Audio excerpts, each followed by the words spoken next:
I turn to Riyadh. We are used to viewing the Saudis as the epitome of hate, anti-Semitism, total rejection of the right of any Jew to set foot in Palestine, and for that matter on Saudi soil. A book recently published in Israel and written as a doctoral thesis by the late Mikhail Kahanov, who died, by the way, unfortunately, just 10 days ago, entitled Saudi Arabia and the Conflict in Palestine, has startling revelations concerning the Saudi realpolitik towards the Jews in Palestine as of the 30s and 40s till this very day. Kahanov, a dear and esteemed colleague of mine, was a man of outstanding personal bravery and senior command distinction.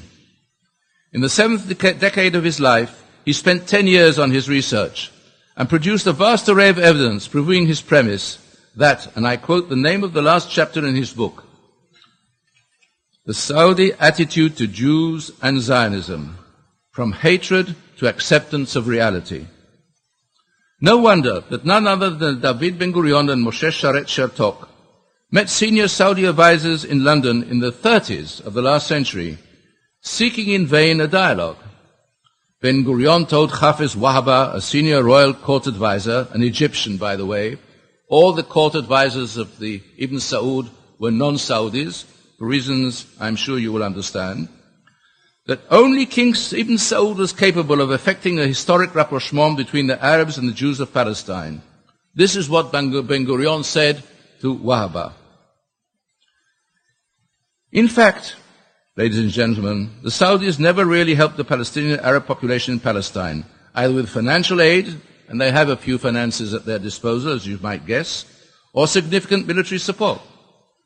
Successive Saudi peace plans culminated in the Saudi initiative of Crown Prince, now King Abdullah, promoting a permanent settlement of the Israeli-Palestinian conflict.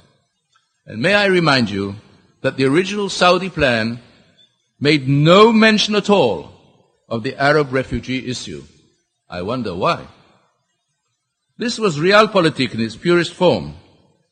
Less than a month ago, Prince Salman, the Crown Prince of Saudi Arabia, stated publicly that the policy of the realm in the Middle East could be summed up in two words: security and stability.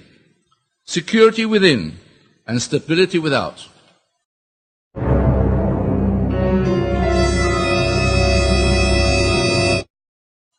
Ladies and gentlemen, does this not mirror exactly what Prime Minister Netanyahu is seeking? Kahanov reveals in his book that during the Second World War, two Saudi princes, both kings of King Ibn Saud, the founder of the dynasty, were treated in Hadassah Hospital on Mount Scopus.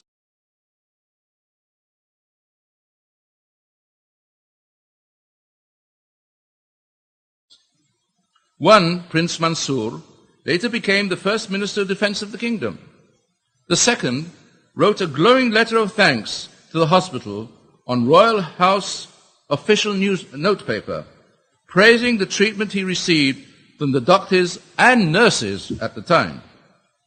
His name was Fahd, who later became king in 1985 and was the immediate predecessor of the current monarch who mounted the throne in 2002. Now, none of these two medical patients could have gone to Hadassah without the express approval of Ibn Saud. There are numerous items in the book proving that the Saudis never supported the Palestinian cause with money or arms. Ibn Saud viewed the Palestinian national movements as potential threats to stability in the region. And King Abdullah of today now seeks a swift end to the Palestinian problem as he accepts Israel's legitimacy.